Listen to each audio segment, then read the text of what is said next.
Wolf main, I think. But Zerin has games with a lot of characters, including Cloud. It's Wolf 270, Ness 145, Cloud 144. I appreciate the stats. I appreciate Smash Data. Smash Data is a legitimately amazing site, and if you have never heard of Smash Data, next time you're trying to do research on a player, check it out. It's very nice. Yeah, PG stats too. Anyway, game number 1. Yeah, it's a good start from James 102. Just getting a little bit of damage in. Zerin is really just swinging with these cross slashes. And James did a pretty good job of punishing that early on, but with that limit blade beam, small lead has been taken. Small lead has been lost.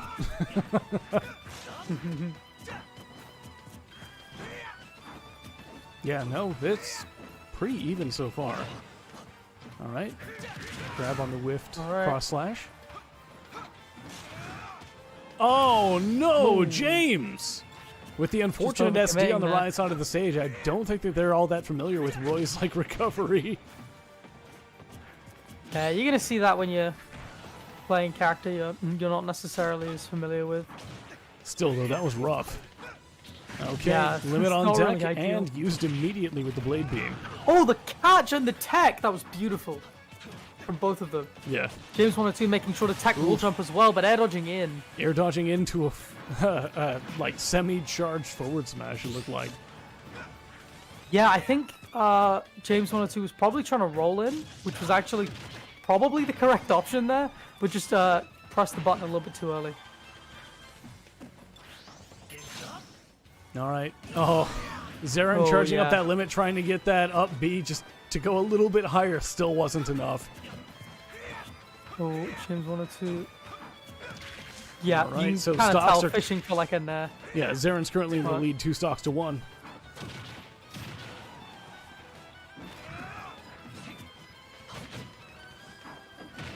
Alright, backing off from nice cross slash. Yeah, James 102 just unable to get away from Cloud up air right now. Limit's about to be on deck. There it is.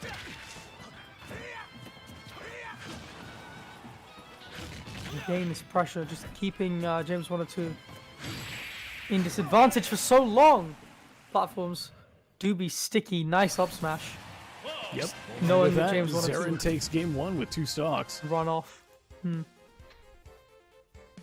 Yeah, it's smart, because you don't see people dropping through platforms in the middle anymore. Like, if somebody wants to get off the platform, they're just going to run in. And they're not going to really run to, like, the other side either, because that requires giving up, like, a lot of stage control. So, just a smart option coverage. I mean, when you've got, like, a massive scoop of an up smash like that, you can basically cover the entire center.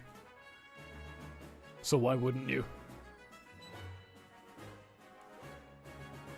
Okay, so Zerin currently 1-0 in the set. Let's see where we're going. Looks like Town and City for game number 2. Sticking with the same characters though, let's get to it.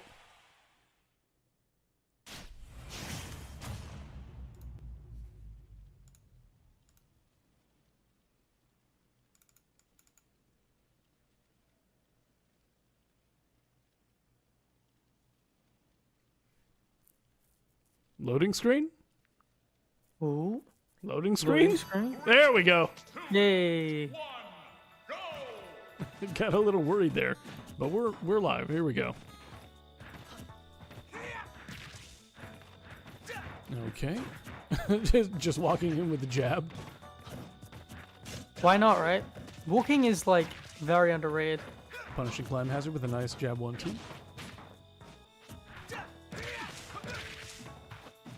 Okay, neither of them really found anything huge yet. I would say that James is actually doing a pretty decent job at punishing Zerin's like overly aggressive plays so far. Yeah, seems to just be fading back more. Trying to punish these climb hazards as well. but you can tell that, like, one thing that you'll see whenever somebody's new to Roy is they'll start, like, spacing their moves well instinctively and then just get wet noodle.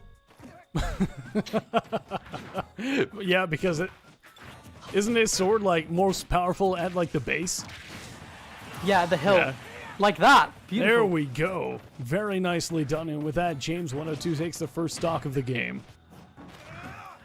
Yeah, seems way more in control. Looked kind of shaken after the SD in the last game. Good. But it's kind of collected themselves now. Very good punish on that shielded cross slash. Okay. James still looking very much in control right now. Oh, just not afraid to just run up and do it. Okay. That was one heck of an up B, I gotta say. It was ballsy. Yeah, that's a fairly big risk. Yeah, you could tell Zerin was looking for that limit cross slash. All right, limit won't be on deck for a little bit. Ah, Oh, there we go. Okay, both players on 2 stocks now. Limit's gonna be active on the first hit here. Nice. Well, yeah, it doesn't matter. Side B finishes off Zerin's second stock, and with that, James is up 2-1. Yeah, just knowing when the side B cheese comes into play. It is, of course, Town City, so you've got one of the smallest ledge to blast zones in the game. That makes it a really strong stage for Roy. Okay, climb hazard, and starting with the arm bars, only gets 1. Uh-oh. Just about. When you offstage yourself like that is Cloud. Yeah, I'm surprised James 102 didn't really make the most of it. Okay, limit Alright, on deck. Uses it immediately on a blade beam. Misses entirely. Both players currently sitting around 60%.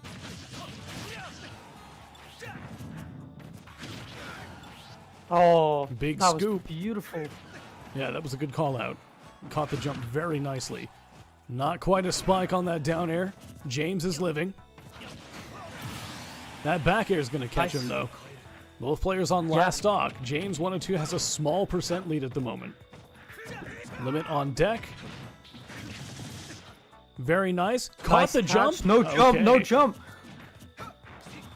That was a ballsy air dodge, but it ended up working out. Zerin just not really expecting it. We're seeing Zerin attack more out of tumble now as well. And James 102, who's been waiting for like an air dodge or a jump, not able to capitalize, but good corner pressure. Gets the jab into back air, the old classic. And nice kill. And Yep. With that, James evens it 102, up. Yeah, feeling a lot more confident, especially towards the beginning of that game than maybe the beginning of the last game. Just more familiar with Roy getting back into it. No SDs, none of that. Just kind of relaxing a little bit. Zerin managed to make some pretty good adjustments to get themselves back into it, particularly in disadvantage. About halfway through the game, they stopped like jumping or air dodging out of tumble. So a lot of James's kind of weight setups didn't really work. You know what I mean? Like, would go for like an up air and then just fast fall and then wait for something, not really be able to capitalize off of it. Smart play, but not enough to seal it. And should make for an interesting game 3. Speaking of Game 3, we're going to Pokemon Stadium 2. People are calling for mains this time. I don't think we're going to see it. I think we're going to see the same characters all the way through. Yeah, Zerin plays a lot of characters, so I'm... Zerin has played a different character almost every single game. Not every set, every game so far. This is the first time that they've actually locked themselves to something. Zerin is what we like to refer to as a fundies main. 3, 2, 1. All right, well, here we go. Game 3. Oh, it's a strong start from James 102. Both of them have gotten a lot better at like air to airing. just knowing that both of them want to jump a lot. I would say the biggest change that I saw from game 1 to game 2 is that James was a little bit better at recovering. There were still some like panic moments where like they got caught without their jump off stage, but for the most part, like James 102 in the first game died to things like air dodging into an attack, trying to hit the ledge or trying to like land just on the edge of the stage and ending up just eating massive damage for it. That didn't happen in game 2 at all. And that could just be something to do with like how much larger Town and City was, but I would like to think that it's an adaptation. Yeah, I think like when you make the first Ooh, the mistake, tilt. a lot of the time it can kind of like snowball a little bit, and you keep making more and more and more. So you just had like these small errors that James 102 kind of kept making. And Ooh. you know, kind of taking the time in between the two games to reset himself a little bit. So I do want to say, James 102 is currently a stock up, 3-2. They're fighting for their lives to get back on stage, though. They haven't been able to get out of the corner, and that will be it for their first stock. Both players now on 2 stocks. Limit is active. And James 102 getting caught on the jump with that blade beam. Yeah, but getting hit by Blade Beam is like... That's probably the best form of Limit to get hit by. Oh, good punish on that, on that platform get up.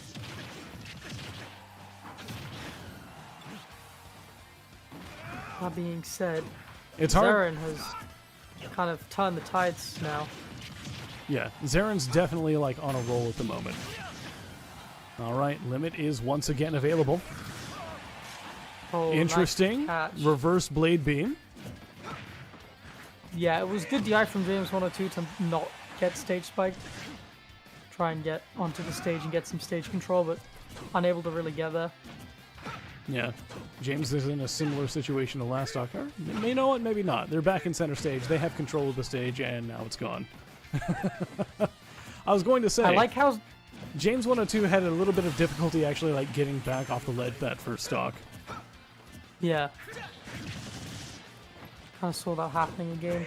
I like how Zerin has been avoiding tech chase situations against Roy, just because he knows how strong Roy's jab is in that situation, so he just keeps like jumping out every time he's kind of in that position. All right, Zerin is currently 1 stock up, 2-1. Sitting at 105%. They've brought James past 70. It's not looking great for James's last stock. All right, run up shield. Nothing out of it. No jump. And is that going to Yeah, be the that was spike? It will be. Straight through the stage. Zerin with the down air. Taking the set, 2-1. Yeah, James just tried to mix up Zerin a little bit with pretty risky double jump, especially that percent where you can get knocked off stage really easily. And from there was only one recovery route he could really take.